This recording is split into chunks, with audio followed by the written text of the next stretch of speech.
సాత్విక పద్ధతిలో నిమ్మకాయ బలి పూర్తి విధానము తెలుసుకుందాము. చాలామంది సాధకులు అమ్మవారిని ప్రసన్నం చేసుకోవడానికి సాత్విక బలిని సమర్పించాలని అనుకుంటారు. శాస్త్రాల ప్రకారం సాత్విక బలిలో నిమ్మకాయ మరియు కొబ్బరికాయ బలి అత్యంత ముఖ్యమైనవి. మహాకాళి మరియు దుర్గాదేవి ఆరాధనలో నిమ్మకాయ బలి విశేష ఫలితాలను ఇస్తుంది. కాలభైరవ అనుష్ఠానంలో కూడా నిమ్మకాయ బలి సమర్పణ చేయవచ్చు.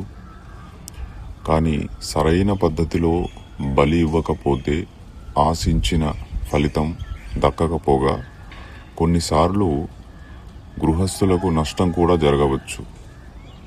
ఈరోజు వీడియోలో మనం నిమ్మకాయ బలి ఇచ్చే సరైన విధానం మరియు మంత్రం పాటించవలసిన జాగ్రత్తల గురించి తెలుసుకుందాము.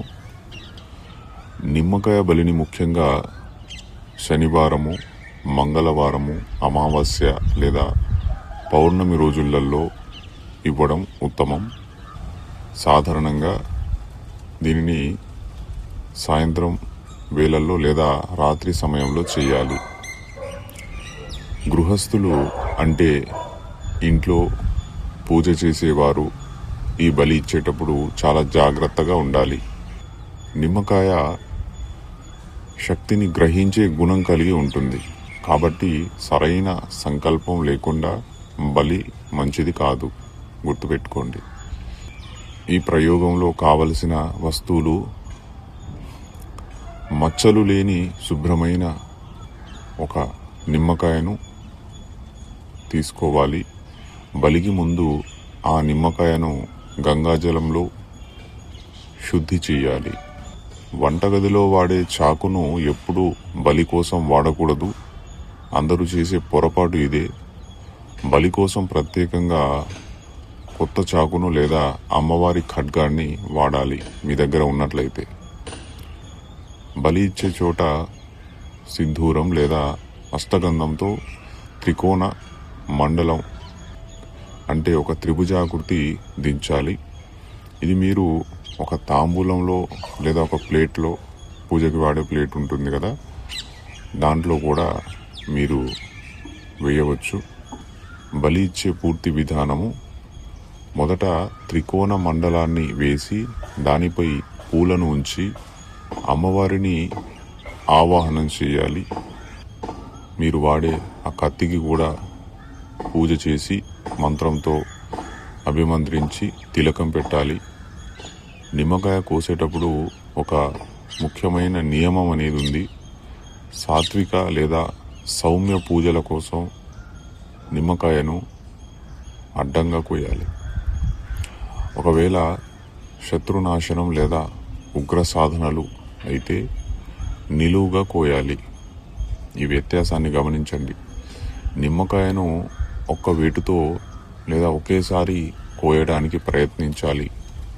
కోసేటప్పుడు మీరు సాధారణంగా గృహస్థులైతే ఓం ఐం హ్రీం క్లీం చాముండాయై విచ్చే అనే మంత్రాన్ని 3 సార్లు పఠించాలి.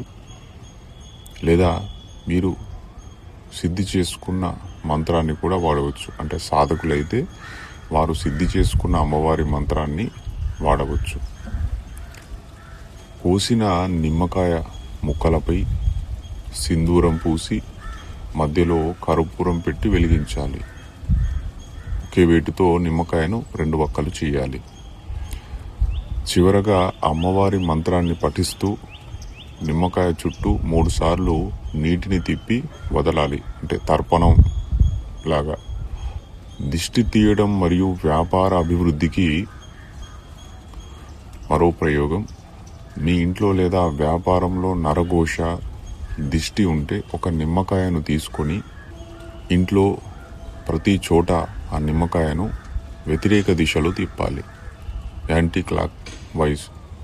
ఆ తర్వాత అమ్మవారి ముందు బలి ఇచ్చి 4 ముక్కలుగా కోయాలి. కానీ గుర్తుపెట్టుకోండి, ఆ ముక్కలు విడిపోకుండా ఒక పుష్పం వికసిస్తుంటే ఎలాగైతే ఉంటుందో అలాగా మొత్తం నిమ్మకాయ మొక్కలను 4 ముక్కలుగా చేయకూడదు. దీనివల్ల ప్రతికూల శక్తి తొలగిపోతుంది. ముఖ్యమైన జాగ్రత్తలు కూడా ఇందులో ఉన్నాయి. నిమ్మకాయ బలి అనేది శక్తులతో కూడిన ప్రక్రియ. ఒకసారి బలి ఇవ్వడం ప్రారంభిస్తే దానిని క్రమం తప్పకుండా చేయడం మంచిది. మధ్యలో ఆపేయకూడదు.